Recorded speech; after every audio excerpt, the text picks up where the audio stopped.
네, 안녕하세요 여러분. 미래의 셋이 만드는 해외 투자 잡지 글로벌 인베스터 담당 에디터 오은미 인사드립니다. 저희 이번 후부터 새로운 분이 합류하게 되었는데요. 네, 바로 제 옆에 보이시죠? 네. 훈훈한 인턴 사원님이 이번 후부터 합류하게 되었습니다. 안녕하세요. 따끈따끈한 신입 이동근이라고 합니다. 이번에 저도 글로벌 인베스터 네. 이제 신입 사원이기도 하고 이제 이런 잡지 작업 자체를 처음 한 거라서 되게 그쵸. 좀 신기했었는데 그 직접 베트남, 인도, 중국 뭐 이런 다양한 해외 소식들을 직접 받아보고 또 이제 소개를 해줄 수 있다는 게 제가 뭐 굉장히 흥미롭기도 하면서 저 스스로도 좀 공부가 많이 됐던 것 같습니다. 본론으로 들어가도록 하겠습니다. 저희 표지 커버 스토리부터 이야기를 한번 해보려고 하는데 네. 한문이 쓰여 있는 거 보면 아시겠지만 이번 호 이야기는 바로 중국 이야기입니다. 혹시 뭐라고 쓰여 있는지 읽으실 수 있을까요? 제가 또 한문에 일가견이 있기 때문에 강수도시. 맞습니다. 아, 역시. 저희 이번에는 중국의 강소 도시 숨어있는 히든 챔피언에 대한 이야기들을 준비해봤습니다. 그 네 곳이 어디인지 궁금하시죠? 그 네 곳은 허쩌, 펑차오, 산샤후, 핑샹 이렇게 네 곳입니다. 사실 이런 부분들이 좀 재미있었는데 어떤 거죠? 네. 이제 저희가 보통 접하는 도시들은 북경, 네. 뭐 상해 아니면 시진핑 주석께서 요새 밀고 있는 선전 같은 도시들, 그렇죠? 그런 도시들을 굉장히 좀 흔하게 접하게 되는데 그런 곳들이 아니라 이제 맞아요. 틈새 시장 같은 굉장히 맞아요. 작은 도시들을 저희가 받아볼 수 있다는 거, 그 내용을 살펴볼 수 있다는 게 좀 재밌었거든요, 저는. 네. 근데 그러면 구체적으로 뭐 어떤 곳들이 예를 한번 들어드리면 산둥성 남부에 허쩌라는 도시가 있어요. 허쩌. 네, 이름 아마 생소하실 텐데 네. 이 허쩌에서 하는 메인 비즈니스가 관 비즈니스예요. 그 사람 죽으면은 네. 묻는 관 비즈니스인데 일본에서 지금 사용되고 있는 관의 90%가 바로 이 허쩌에서 만들어지는 관이라고 생각을 하시면 될 것 같아요. 그리고 중국 내부에서도 중국 시장에서 점유율이 80%에 이른다고 합니다. 적지 않죠. 네네. 그리고 뭐 이탈리아, 인도 그리고 한국까지 우리나라도. 세계 각지로 지금 수출이 되고 있다고 하니까 어느 정도인지 아실 거예요. 허쩌 지방에 유명한 게 오동나무인데 오동나무가 잘 뒤틀리지 않고 습기에 강하다고 해요. 네. 그러다 보니까 이렇게 관 만드는데 특화된 네. 비즈니스가 생겨날 수 있었던 거죠. 아, GDP로 좀 이해하기 쉽게 말씀드릴게요. 이 지역의 2018년 GDP가 1,541억 위안이라고 해요. 이게 감이 잘 안 오실 텐데 우리나라 돈으로 환산을 하면 25조 원입니다. 적지 않죠. 네, 크네요. 그리고 GDP 성장률, 연평균으로 GDP가 얼마나 성장했나 보면 8.56%입니다. 저희 최근에 이런 숫자 들어본 적 없죠. 네, 되게 굉장히 높네요. 높은 네네. 성장률이에요. 사실 중국의 이제 지역 GDP를 봤을 때 이 산동 지역이 GDP 3위입니다. 지역 GDP로 봤을 네. 때. 근데 이제 성장률이 한 6, 7%에서 왔다 갔다 하거든요. 산둥성 지역보다 성장률이 높은 거예요. 이 그렇죠. 작은 도시가. 네. 그렇죠? 네. 그리고 다음 소식은 이번에 제가 한번 준비를 해봤습니다. 네. 인도 소식인데요. 네. 인도 하면은 올해 굉장히 핫한 빅 이슈가 있었죠. 있었죠. 네.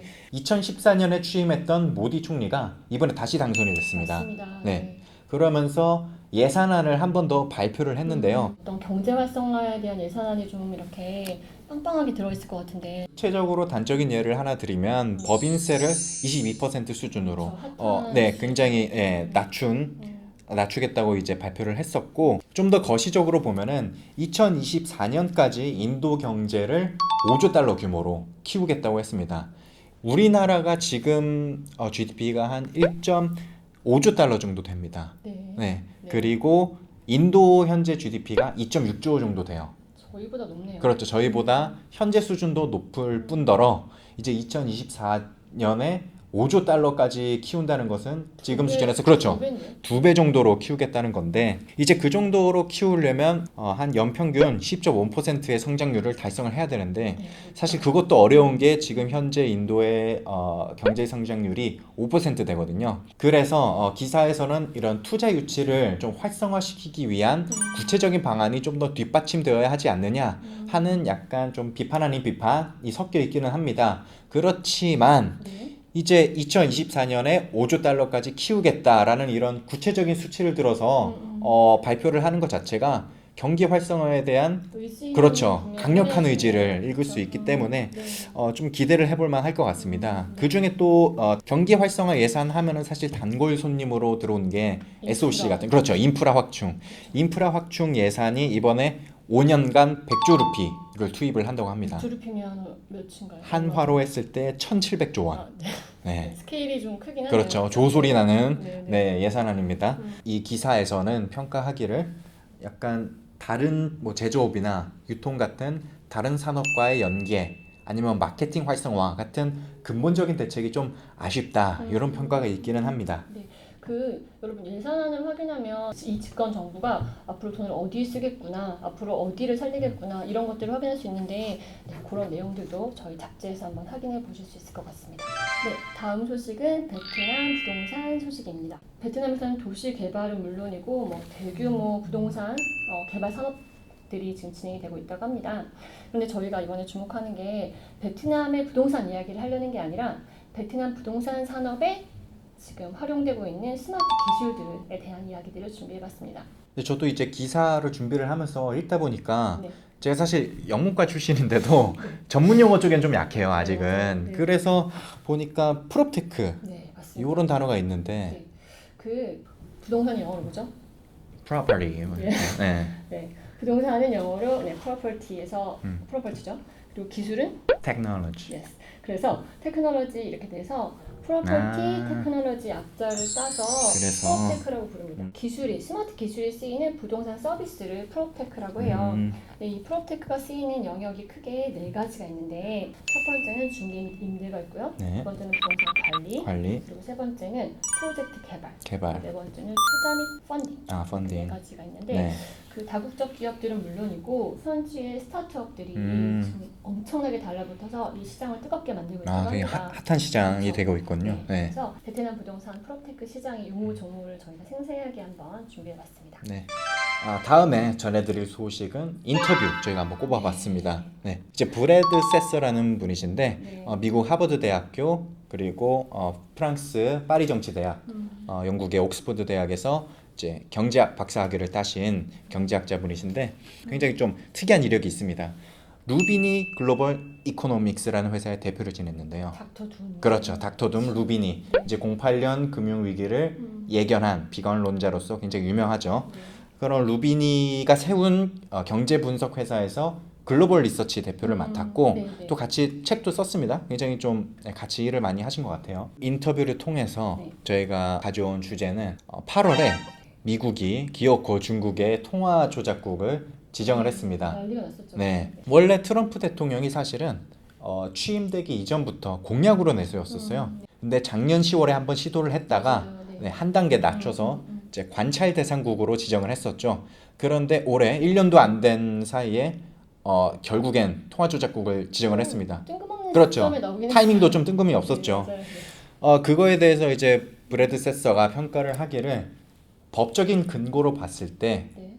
중국 정부나 중국 기업에게 실질적인 제재를 가하기는 어렵다. 그러면 과연 어떤 의도로 통화 조작국을 지정을 했을까? 그것이 가지고 있는 메시지는 무엇일까? 네. 뭐 앞으로 어떻게 흘러갈 것인가? 이거에 대해서 좀 알아보면 좋겠는데 그런 것들은 이제 저희 잡지를 통해서 확인을 해보실 수 있을 것 같습니다.